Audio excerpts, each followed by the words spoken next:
Coríntios, capítulo 14. Nós estamos finalizando o capítulo 14 de 1 Coríntios, e eu quero ver se possível hoje eu entrar já no capítulo 15, esse capítulo de um tema tão extraordinário que é a ressurreição. O apóstolo Paulo está finalizando esse capítulo 14, falando, ele acabou de mostrar a ordem do culto, ok? Aí no versículo 32, ele vai dizer: o espírito dos profetas está sujeito aos profetas. Havia uma bagunça na igreja muito grande, as pessoas aos gritos dentro da igreja, todo mundo falando em línguas, profetizando ao mesmo tempo, uma bagunça completa o culto.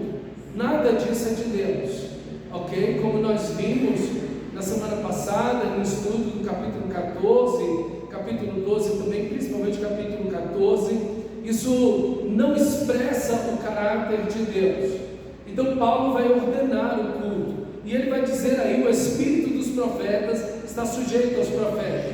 Então, essa ideia de que eu estou fora de controle não é de Deus, ok? O Espírito Santo nunca vai tirar nenhum dos seus filhos de controle. Todos os que foram e tiveram grandes experiências com Deus, Moisés no monte, ok? Paulo indo ao terceiro céu, enfim, todos, João no Apocalipse, nenhum perde a razão, ninguém fica descontrolado. Essa ideia de descontrole, ela é uma ideia das religiões de mistério. Eu não sei se você já viu, às vezes a gente consegue enxergar aqui no Brasil alguma coisa assim, um pessoal que de tribo indígena, as pessoas usam umas espécies de elementos químicos, né, de plantas, aquela coisa, e a pessoa sai de si, ela perde a capacidade, ela perde a consciência, ok? Isso é uma atitude que Deus não faz com nenhum dos seus filhos, ok? Por isso que Paulo está dizendo: o espírito dos profetas está sujeito aos profetas, pois Deus não é Deus de desordem, mas de paz, porque aonde há desordem não há paz, ok? Então veja que Paulo coloca no culto um homem extremamente espiritual, que Paulo é, maduro na fé, um homem de Deus. Ele está dizendo: olha, vai falar em línguas só se tiver interpretação, se não tem interpretação, fale consigo mesmo, e se for falar em línguas, seja 2, 3 no máximo, ok? E que tenha interpretação, se não tem interpretação, fale para si mesmo, ok? E que se for profetizar, se houver ensino, se houver a ministração da palavra, que sejam 2 ou 3, ok? E que se julgue a profecia. Então é necessário avaliar biblicamente o que está sendo ensinado na igreja. Por isso que ele vai dizer, e essa frase é muito importante: pois Deus não é Deus de desordem, mas de paz. Então a ideia de Paulo aqui, veja, quando você olha para o Antigo Testamento, você vê o culto ao Senhor, tudo tem uma ordem, tudo tem um horário, tudo tem um local. Lembra de Nadab e Abiú, filhos de Arão? Eles tinham tomado lá uns goró lá, parece que é isso que o texto indica, porque no parágrafo seguinte é uma proibição do sacerdote ministrar depois de haver bebido. Parece que eles tomam alguma bebida alcoólica e perdem a noção do que estão fazendo. Eles pegam fogo estranho para colocar no altar do incenso, e Deus mata eles na hora. Então Arão fica muito chocado com aquilo, mas veja, eles tinham que pegar o fogo do altar do sacrifício, brasas daquele altar do sacrifício, e trazer para dentro do altar do incenso, que ficava dentro do templo. Eles pegaram fogo qualquer e botaram lá, eles morreram na presença do Senhor. Quando Uzá toca na arca, porque os bois tropeçaram, ele morre imediatamente. Então veja, Deus, o culto a Deus é muito sério. As pessoas tomam isso de qualquer maneira, fazem de qualquer forma, mas isso só traz juízo para quem faz assim. É igual a ceia. Por isso que Paulo diz aqui no capítulo 11, falando da ceia: já tem uns que morreram e outros estão doentes. Por quê? Porque fazem uma aproximação errada daquilo que é a Santa Ceia, daquilo que é sagrado. Então, meus irmãos, aqui Paulo coloca a ordem no culto. Ele diz: isso não pode acontecer, porque Deus não é Deus de desordem, mas de paz. E obviamente está acontecendo um problema na igreja de Corinto, especialmente. Em outras igrejas também aconteceu isso, mas a igreja de Corinto especialmente acontecia isso, que era a questão das mulheres, ok? Como nós já vimos na carta toda, em toda a epístola, mostra algumas atitudes de irmãs da igreja que estão totalmente equivocadas. E aí o texto sagrado lança uma luz para a gente sobre essa atitude de forma especial das mulheres no culto, ok? E aí ele continua o versículo 33, ele vai dizer: como em todas as congregações dos santos, que as mulheres permaneçam em silêncio nas igrejas, pois não lhes é permitido falar, antes permaneçam em submissão, como diz a lei. Se quiserem aprender alguma coisa, que perguntem ao próprio marido em casa, pois é vergonhoso uma mulher falar na igreja. Acaso a palavra de Deus procedeu de vocês? São vocês os únicos alcançados por ela? Se alguém pensa que é profeta ou espiritual, reconheça que é mandamento do Senhor o que lhes estou escrevendo a vocês. Mas se alguém ignorar isso, ele mesmo será ignorado. Portanto, meus irmãos, busquem com dedicação o profetizar, e não proíbam que se fale em línguas. Tudo, porém, deve ser feito com decência e ordem. Essa expressão final é muito importante. O culto a Deus, ele precisa ser intenso, ele precisa ser fervoroso, não pode ser um cemitério, ok? Não pode ser uma missa, não pode ser uma coisa morta. É um culto vivo, santo e agradável a Deus. O culto deve ter uma carga emocional muito bonita. As nossas emoções devem estar em Deus, o nosso louvor, a nossa gratidão, as nossas orações, o levantar das nossas mãos, os cânticos cantados a Deus, as orações elevadas a Deus, lágrimas nos olhos. Mas tudo isso deve ser feito com ordem e decência. Tudo isso deve ser feito de tal forma que Cristo seja glorificado e que eu não chame a atenção para mim mesmo. Essa é a ideia do nosso texto. Por isso que aqui está uma proibição, porque essas mulheres, e não haviam só mulheres que fizeram isso, porque um homem e um grupo de homens fez isso na segunda carta de Coríntios, e Paulo teve que repreender esse pessoal. Então isso não é um problema de mulheres. As mulheres, não. Paulo tem mais trabalho com homens do que com as mulheres, e de fato aqui há um ressalto aqui no texto para a gente em relação às mulheres, mas esse problema de desordem no culto não está ligado apenas às mulheres. Eu me engano achar que isso é uma questão só de um problema das mulheres, de forma alguma, ok? E o nosso texto então vai dizer que as mulheres permanecem em silêncio nas igrejas, e não é permitido que elas falem, antes permaneçam em silêncio, como diz a lei. Se quiserem aprender alguma coisa, que pergunta ao próprio marido em casa, pois é vergonhoso uma mulher falar na igreja. Qual é o ponto aqui do nosso texto? Há uma interrupção sem limites no culto. Mas isso e aquilo ali, eu não entendi isso, mas isso assim, há uma interrupção dessas mulheres o tempo todo no culto, o tempo todo, e não tem como ter um ensino com essa sequência de interrupção, ok? Então aqui Paulo diz: olha, você tem necessidade de perguntar alguma coisa? Pergunte ao seu marido em casa, ok? Porque não tem como fazer um ensino se você tem uma interrupção contínua, exacerbada durante a ministração. Esse é o ponto. Por exemplo, quando a gente dá aula para criança, a gente vê isso. As crianças sempre querem interromper. Às vezes você tem uma turminha lá de 30, 40 meninos dentro de sala de aula.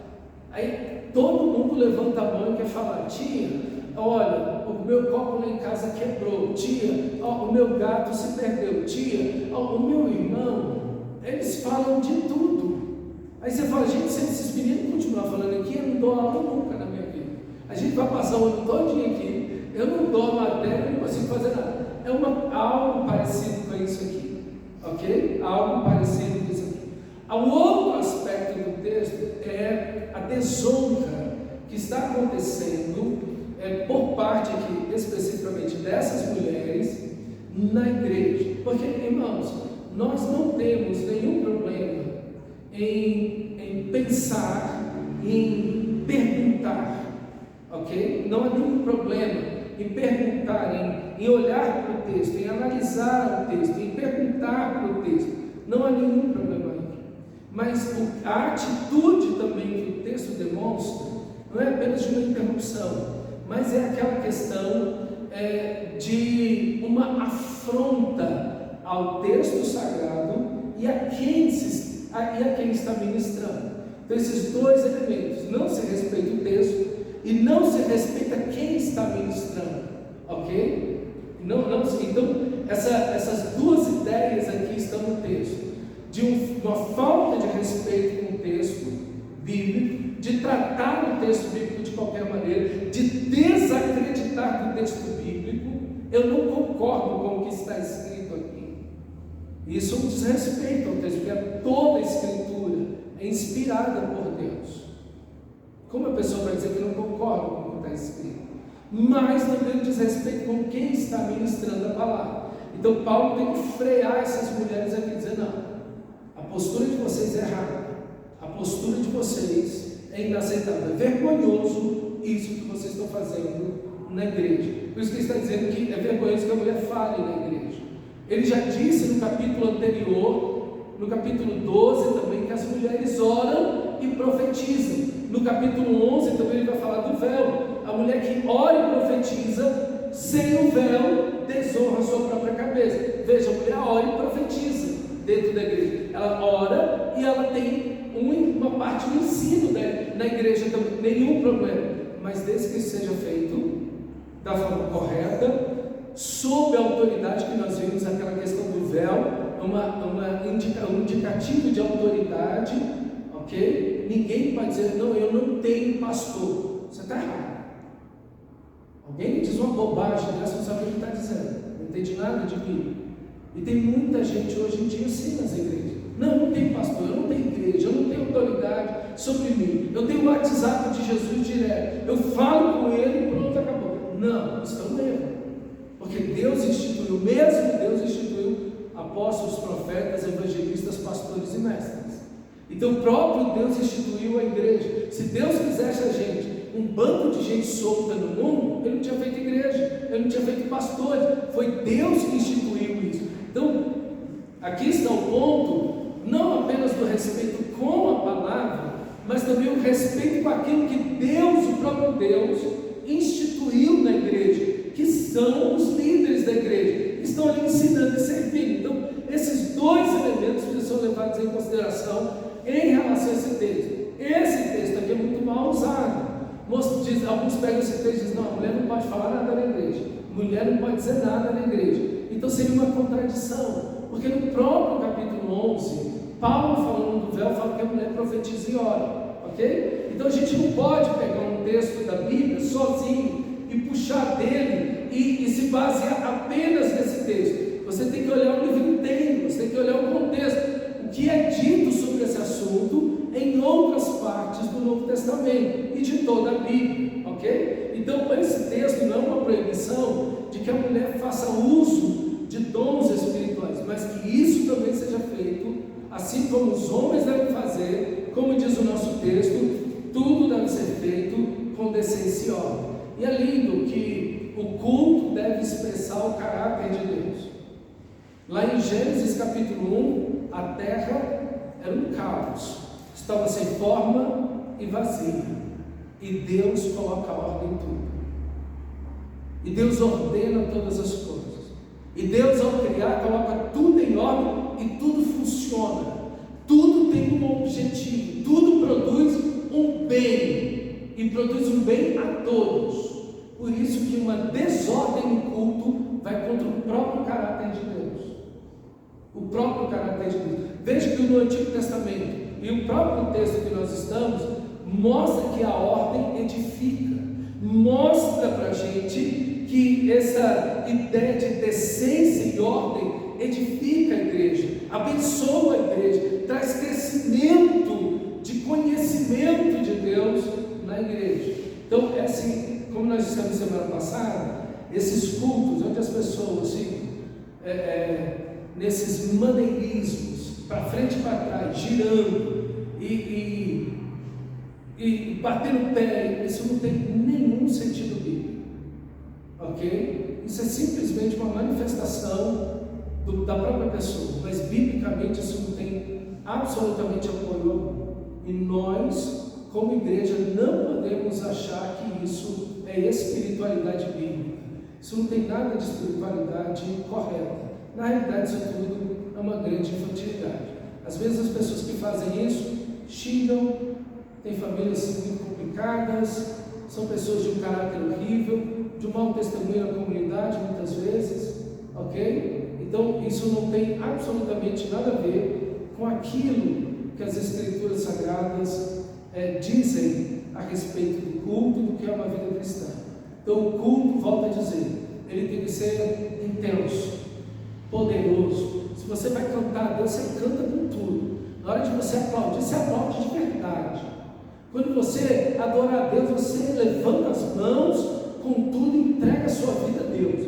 Você dá um glória a Deus, você dá um aleluia, você diz amém, você entrega a sua vida, você absorve a palavra, você faz um culto vivo, intenso, poderoso.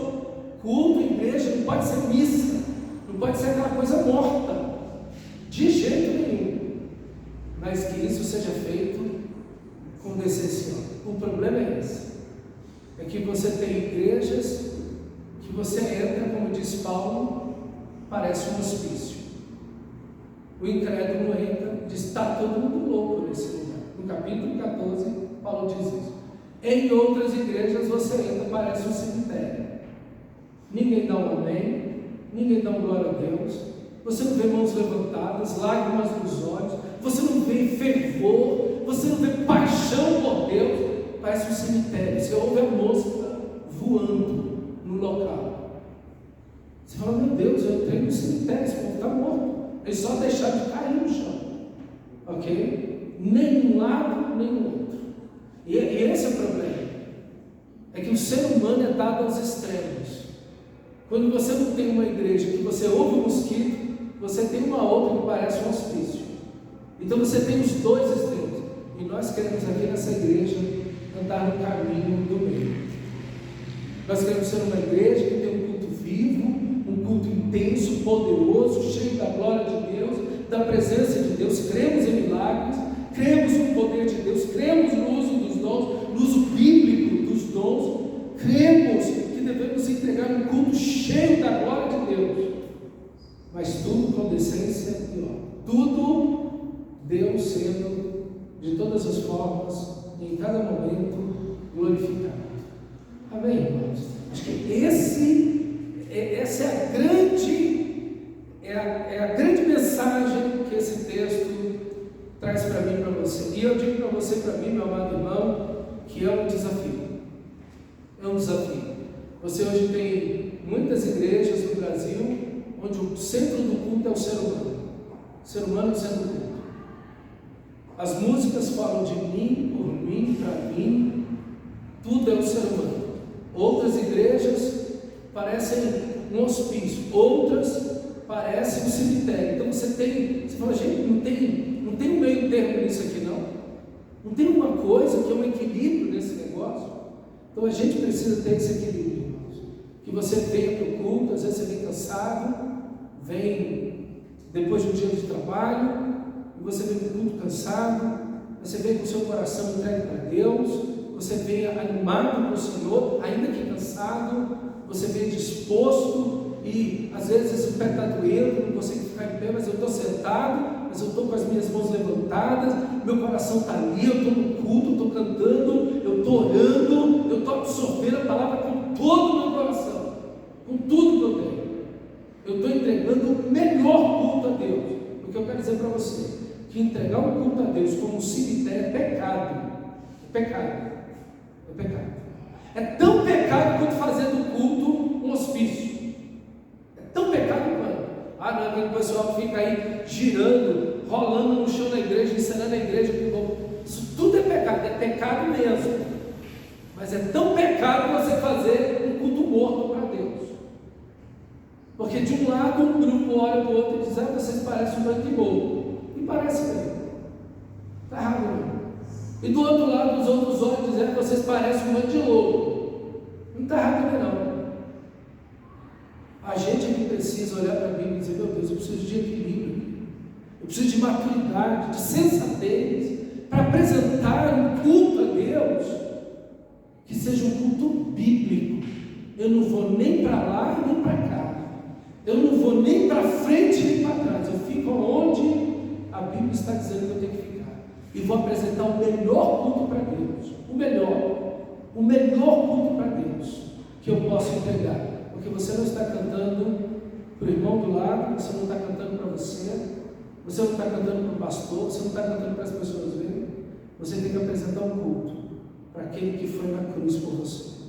Por isso que tem que ser um culto cheio de paixão, de amor, corações ardendo, fervorosos por Deus, orações, músicas que exaltem a Cristo, que nos entreguem a Ele para a glória de Deus. E se há pregação, que seja bíblica. Se existe uma palavra profética, vai ser pela palavra de Deus julgada essa profecia. E tudo vai ser feito para que todo mundo, todos os que estão aqui, sejam edificados. E se um crente entrar aqui, ele vai olhar e vai dizer: Deus está no meio de vocês. Como vocês viram no texto, no capítulo 14 da semana passada. Ele vai olhar, vai ver o comportamento de vocês, vai ver a palavra ministrada, o coração dele vai ser revelado por meio das Escrituras e pelo poder do Espírito, e ele vai dizer: Deus está no meio de vocês. O mesmo incrédulo chega no culto onde está todo mundo falando em línguas, como diz o capítulo 14, diz: isso aqui é um bando de louco que está nesse lugar. Mas o mesmo incrédulo chega no culto onde a palavra de Deus está sendo ministrada, um culto fervoroso, apaixonado por Deus, ele olha e diz: Deus está aqui no meio de vocês. É esse tipo de culto bíblico que nós, como igreja, queremos entregar a Deus. Então, irmão, você alinha a sua vida. Você alinha a sua vida. Pastor, meu negócio é prestar um culto. Mal eu quero vir no culto 2 vezes por mês. Você corrige seu coração. Está errado. Culto é hora de você estar aqui, adorando a Deus, glorificando a Deus. Eu chego na igreja, eu fico olhando o celular, olhando o relógio, olhando para cima, olhando os irmãos. Você está errado. Você não está aqui para olhar para ninguém, você está aqui para adorar a Deus e entregar um culto vivo para Ele. Eu quero sentar e ficar sentado no culto, meio morto ali. Você está errado. Você não pode fazer isso. Culto não é para isso. A gente tem disposição para tanta coisa. Tem disposição para trabalhar, a gente tem disposição para se divertir. A gente fica no shopping quantas horas? Empreendendo naquelas lojas.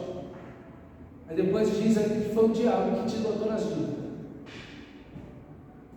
Passa horas no shopping. Uma senhora, 90 anos. Não, eu não consigo mais ir para a igreja não. Eu estou muito idosa. A mesma senhora passa 2, 3 horas no shopping andando. Rapaz, você é muito sem vergonha, muito cara de pau. Como é que você fala um negócio desse? Por mundanismo você tem coragem de ir. E por um culto que tu vai ficar sentado aqui, você não tem coragem de ficar 1h30 aqui louvando Jesus. Que ideia é essa? Essa pessoa não nasceu de novo. Essa pessoa não conhece a graça de Deus. Essa pessoa não conhece a graça de Deus. Deus não é prioridade na nossa vida. Deus é exclusividade. Ele é o primeiro, o único. Ele está acima de emprego, Ele está acima de investimento, de dinheiro, de qualquer coisa, de qualquer pessoa na nossa vida. Então você alinha a sua vida no culto, irmão. Da mesma maneira, não, pastor, meu negócio é mais pentecostal, eu gosto mais desse, você alinha esse negócio. Porque isso tem muito do humanismo nesse negócio. Da aparição do próprio homem. De querer mostrar espiritualidade no culto. 100% errado. A glória aqui só é para Cristo. A glória não é para o pastor, a glória não é para ninguém. É para Cristo Jesus. E ninguém aqui deve chamar a atenção para si. Todos aqui devemos dar glória ao único e soberano Deus. E fazer tudo com ordem e decência. Ficar girando, ficar gritando, ficar correndo dentro da igreja, se jogando no chão, sapateando. Está errado. Primeiro, porque você não vê isso na Bíblia. E segundo, que isso não edifica ninguém, não traz glória a Cristo para ninguém. Então você alinha também. Alinha. Todo mundo alinha para onde? Para as Escrituras Sagradas. Aqui é que a Bíblia ordena todas as coisas no culto. E a gente deve olhar esse texto de 1 Coríntios, capítulo 12, 13 e 14, falando dos dons espirituais, falando do culto, de uma forma muito poderosa, ok? A gente deve alinhar a nossa vida às Escrituras Sagradas. Capítulo 15, a ressurreição dos cristãos. Vamos ver esse texto? O capítulo 15 inteiro de 1 Coríntios, ele está fundamentado na ideia da ressurreição. E ele vai falar, nos 11 primeiros versículos, sobre o fundamento da ressurreição, a ressurreição de Cristo, isso é, o fator histórico, a ressurreição e o seu poder histórico. Eu vou lendo, e conforme eu vou lendo, eu vou meditando com você no nosso texto sagrado. A ideia do texto é que os irmãos de Corinto, eles tinham deixado de acreditar na ressurreição de Jesus. Para sua surpresa, meu amado irmão, existem pessoas hoje, dentro das igrejas evangélicas, que não acreditam que Jesus ressuscitou. Nós chamamos essas pessoas de liberais. São os liberais. Eles não acreditam na ressurreição física de Jesus, ok? Eles acreditam que Jesus ressuscitou no coração dos discípulos, ok? Jesus ressuscitou no coração dos discípulos, na esperança de uma vida melhor, na esperança de algo melhor para a vida do ser humano. Tem gente que acredita nisso, isso é um erro completo, ok? Porque a Bíblia diz que Jesus ressuscitou no corpo. O corpo de Cristo levanta dentre os mortos, e assim também o nosso corpo irá ressuscitar. Então, meus irmãos, a igreja de Corinto, ela deixou de crer na ressurreição, e ela estava em bastante dúvida, porque os gregos, que formavam a grande maioria da igreja de Corinto, e também os romanos, não acreditavam na ressurreição do corpo. Eles acreditavam que o corpo, ele era para ser escultural, belo, ele deveria ser entregue aos prazeres e deveria trabalhar. É a ideia que nós temos hoje em dia, ok? Então o corpo tem que ser esculpido. Quando você vê aquelas estátuas gregas, aquelas estátuas brancas, né? Gregas, o corpo está perfeito ali.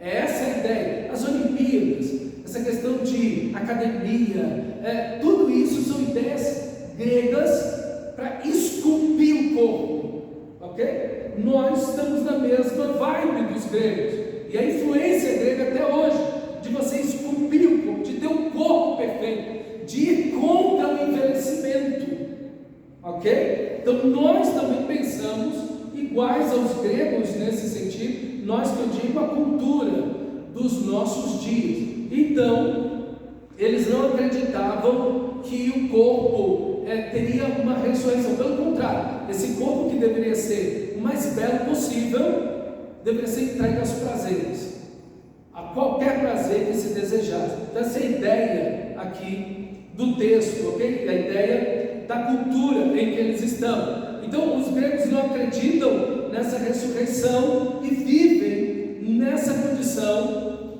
de desacreditar então da ressurreição. Eles também acreditavam que os sacramentos, provavelmente há uma ideia dessa, que os sacramentos davam a eles algum tipo de poder especial e que eles não precisavam. Lembra que eles acreditavam? Porque eles falavam em línguas, que eles já tinham chegado à plenitude da vida espiritual deles, ok? Então talvez eles não acreditassem também na questão da ressurreição por causa disso, ok? Então uma igreja como a de Corinto, espiritualmente aberta, ela não está fundamentada na palavra de Deus. A cultura tem mais influência sobre ela, o mundo tem mais influência sobre ela do que a palavra de Deus, do que o Evangelho de Cristo. Essa igreja, ela é teologicamente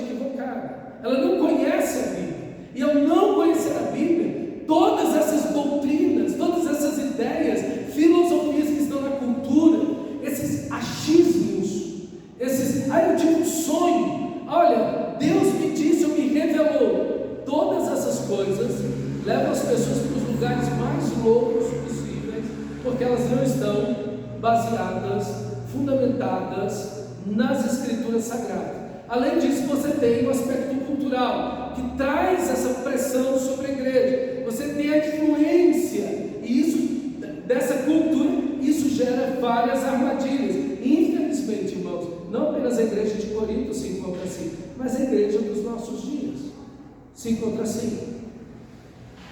80% dos cristãos leem a Bíblia uma vez por semana. Essas pessoas não conhecem, 80% dos cristãos não conhecem a Bíblia. A maioria dos pastores nunca leu a Bíblia, uma única vez, mas não apenas isso. Quantos pastores já leram a Bíblia e estudaram ela profundamente? Falando numa reunião de pastores das igrejas de Cristo, vi olhos abertos, arregalados, quando eu disse que passei 3 anos e meio estudando com vocês o Evangelho de Marcos. Ficou tudo, como assim? 3 anos, e Lucas foram quase 5 anos, Mateus também quase 5 anos, 13 anos ao todo para estudar 3 evangelhos. O pastor Edson falou: eu admiro isso, mas veja, as pessoas estão nas igrejas, houve sobre um monte de assunto aqui, e eu falei: tem alguma coisa mais importante para estudar a vida de Jesus? As palavras, os ensinamentos, os milagres, tem alguma coisa mais importante que isso? Não, pastor Glauco, não tem nada mais importante. Então, por que vocês não estão fazendo isso? Estou falando de quê? Estou ensinando o quê? Então, as pessoas estão se envolvendo com temas que não tem absolutamente nada a ver com as Escrituras Sagradas. Meus irmãos, o risco que a igreja corre em relação a isso é gigantesco, ok? E infelizmente a igreja brasileira está assim. Todo o fundamento do Evangelho está na pessoa de Jesus. O que Ele é, o que Ele ensinou, o que Ele falou, o que Ele fez, cada milagre, cada libertação de demônios, como toda a natureza Ele obedece. O Evangelho está fundamentado na pessoa de Jesus, mas o que Ele fez na sua obra na cruz, sua morte, seu sepultamento e a sua ressurreição. Tudo no Evangelho está fundamentado na vida, na pessoa e na obra redentora de Jesus Cristo. Cristo é a rocha eterna, inabalável, e toda obra redentora, toda a vida de Jesus e a obra redentora de Jesus é o fundamento, é o alicerce onde estamos de pé. Se a igreja, se o cristão sair desse alicerce, ele com certeza será corrompido e será destruído. Toda igreja que deixa o alicerce da palavra de Deus é destruído e corrompido.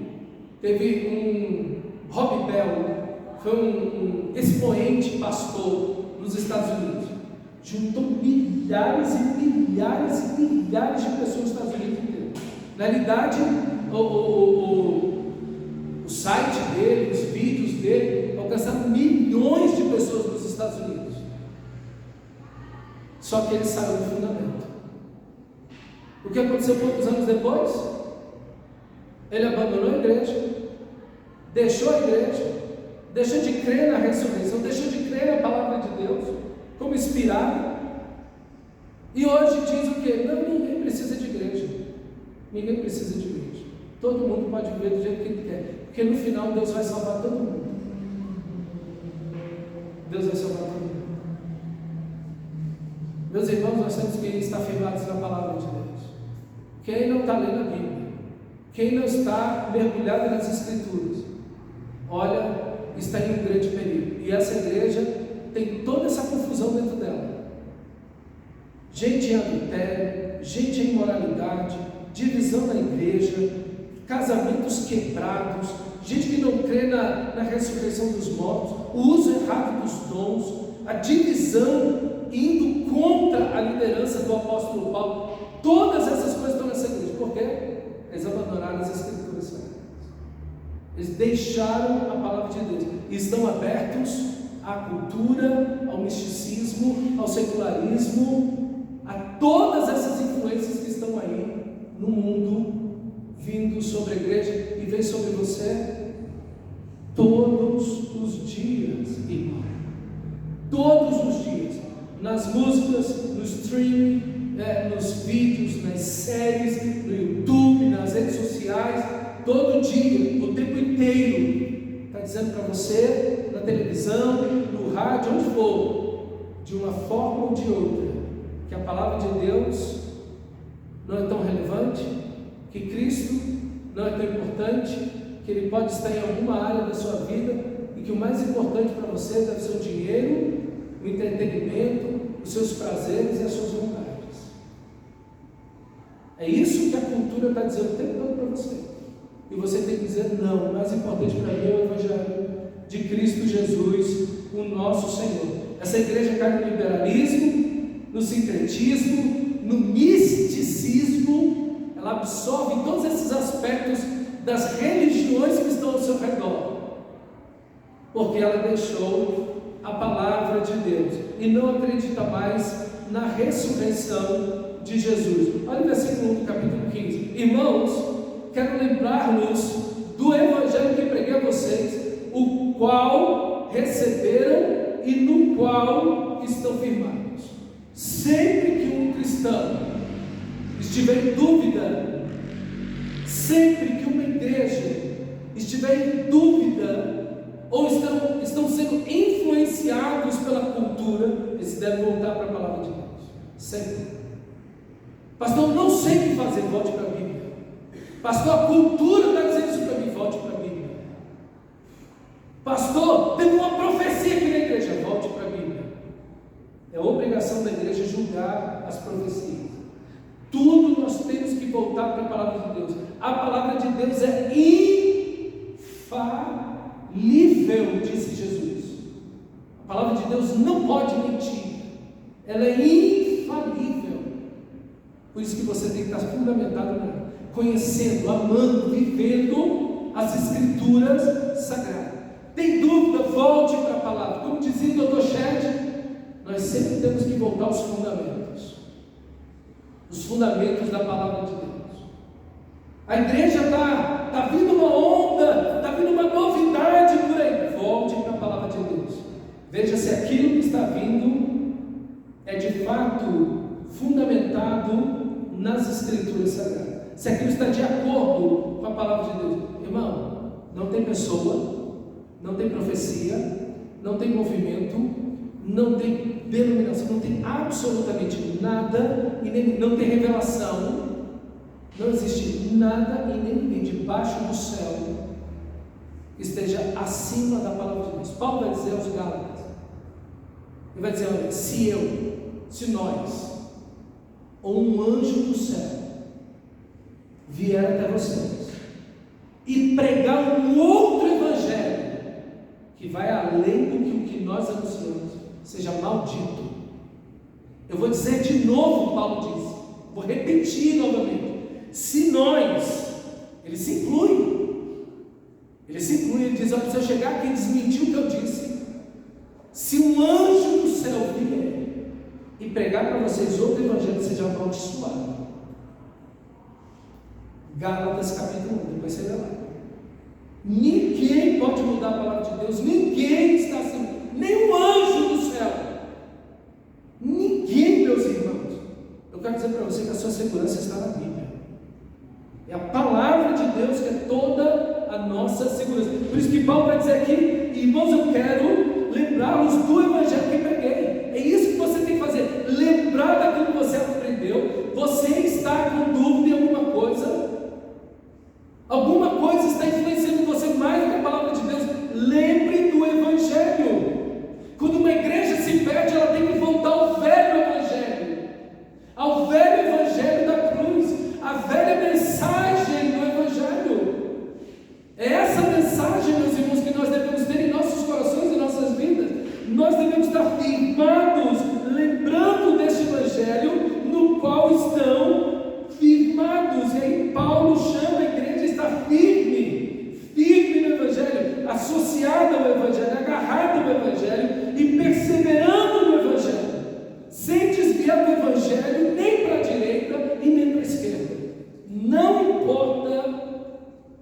que ele se apresente, diga o que for.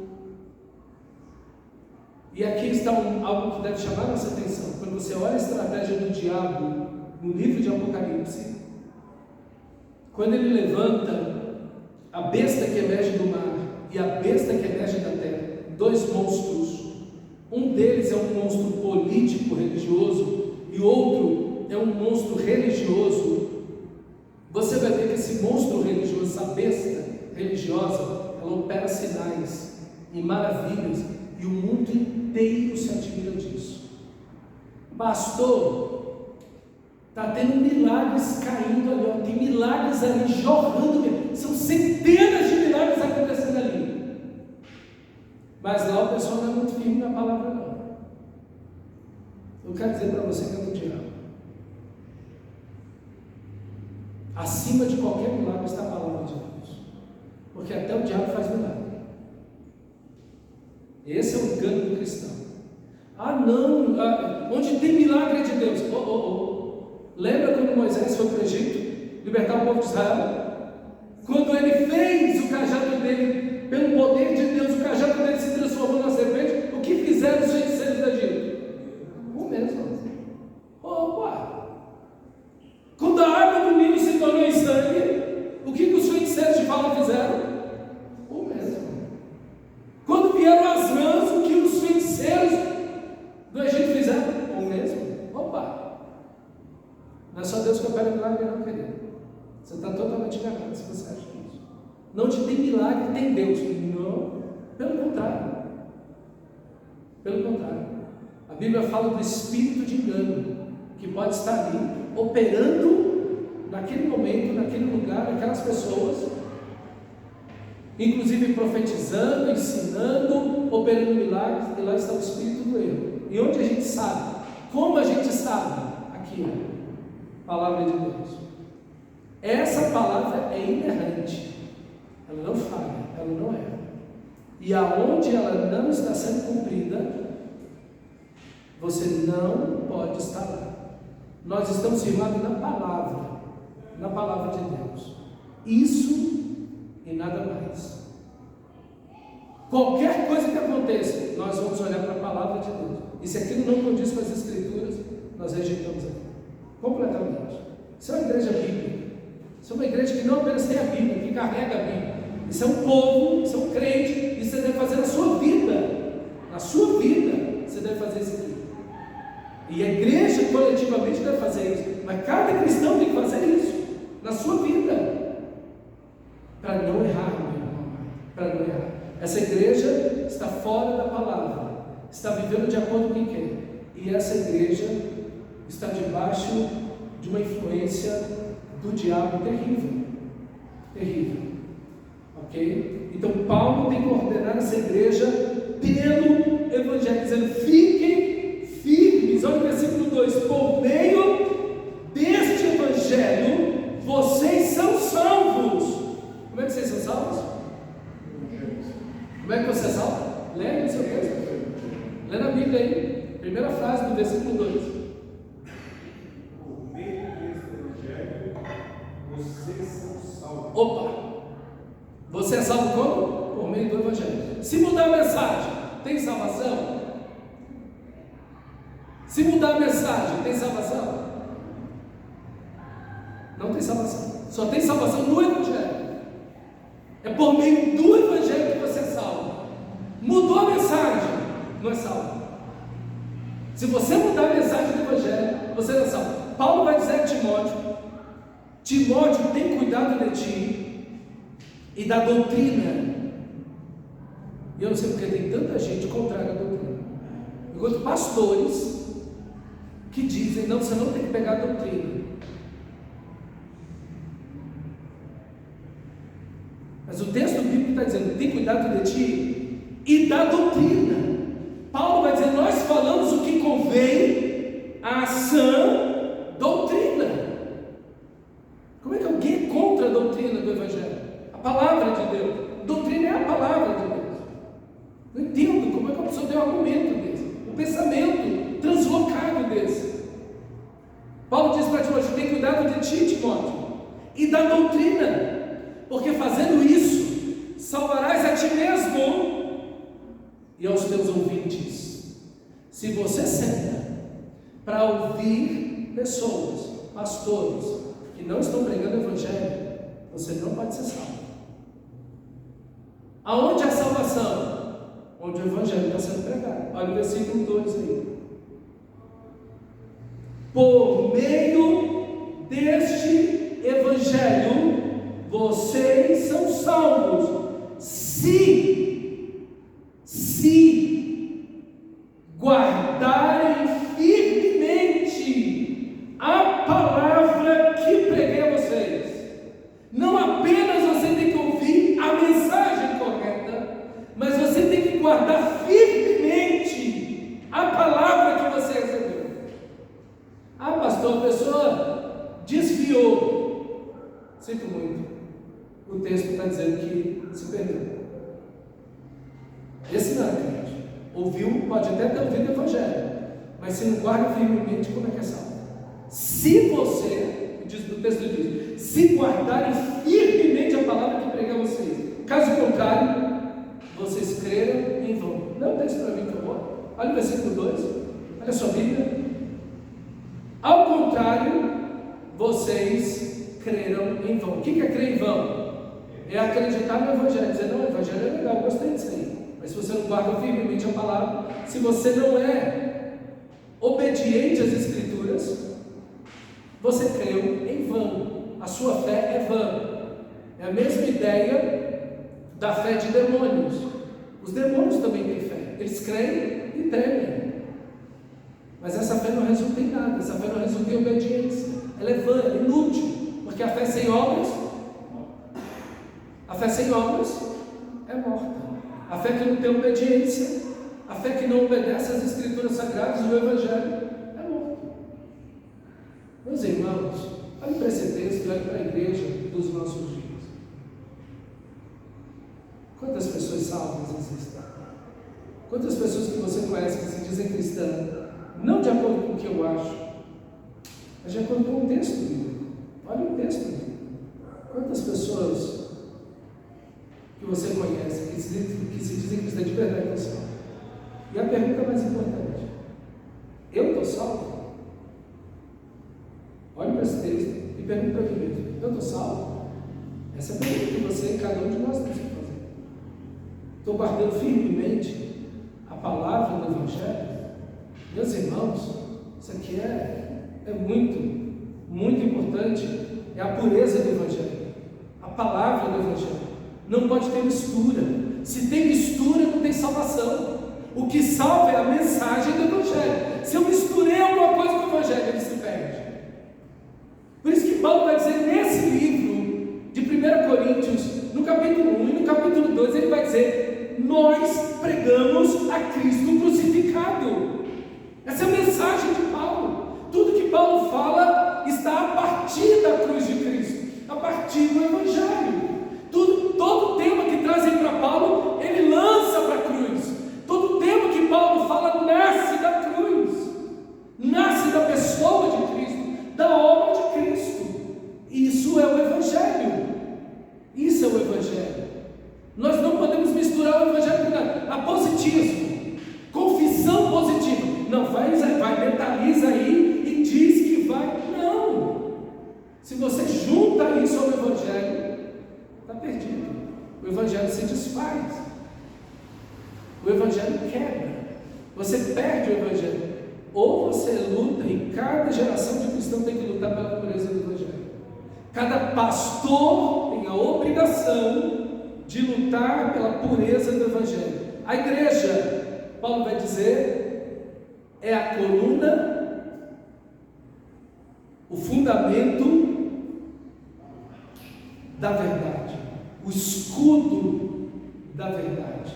A igreja deve proteger o evangelho puro, sem mistura, pela Bíblia e somente pelas escrituras sagradas, e nada além, e nada além. Isso é o que você tem que fazer, cristão. Isso não é uma coisa só do pastor. Cada cristão tem que fazer isso. Cada um de nós precisa trabalhar e lutar pela pureza do Evangelho. Pois o que, versículo 3, pois o que primeiramente transmiti a vocês foi também o que recebi, que Cristo morreu pelos nossos pecados, segundo as Escrituras. E ele vai então agora dizer que ele não inventou o Evangelho. E aí a gente é pego rapidamente. Nós vivemos num tempo onde todo mundo quer novidade. Não é verdade? As pessoas querem sempre jogar um vídeo, querem sempre fazer uma pregação, colocar um título em alguma coisa, um livro, para ter novidade. Eu estou dizendo algo novo aqui. Provavelmente alguém que descobriu algo novo na Bíblia, depois de tanto tempo de estudo na palavra de Deus, milhares de anos, provavelmente essa pessoa está inventando alguma bobagem. Provavelmente. Meus irmãos, Paulo, ele tinha ido ao terceiro céu. Ele ouviu palavras que não era isso que ele falava. Mas ele disse: eu recebi o Evangelho. E do jeito que eu recebi, eu transmiti. Não tem problema nenhum em dizer. Ele não está criando algo novo. Ele não está inventando algo novo. Ele não está dizendo algo novo. Não. Ele recebeu a palavra de Deus. Ele foi ensinado. E ele agora está transmitindo isso à igreja. É isso que nós, meus irmãos, precisamos fazer. Sem acrescentar nada. Guardando a pureza do Evangelho. As pessoas hoje querem sempre dizer algo novo. Aí eu tenho algo novo para dizer. Vai ter um monte de likes lá no videozinho que faz. Mas eu quero dizer para você que nós devemos ficar com o velho Evangelho, o antigo Evangelho, a palavra de Deus que foi pregada, ensinada pelos santos apóstolos e profetas do Antigo Testamento, homens que deram a sua vida pela palavra de Deus. Essa palavra inspirada por Deus, e porque é inspirada por Deus, ela é inerrante, ela não pode falhar, ela não pode mentir, e porque ela é inspirada por Deus e inerrante, ela tem toda a autoridade, ela é autoritativa, nada e nem ninguém está acima da palavra. E porque ela é inspirada por Deus, porque essa palavra ela é suficiente, porque ela tem todo o poder nela mesma, porque foi inspirada por Deus. Então, ela é suficiente, ela sozinha e nada mais, para a glória de Deus. Vamos orar ao Senhor. Feche seus olhos, amado irmão, e vamos orar ao Senhor nesse instante.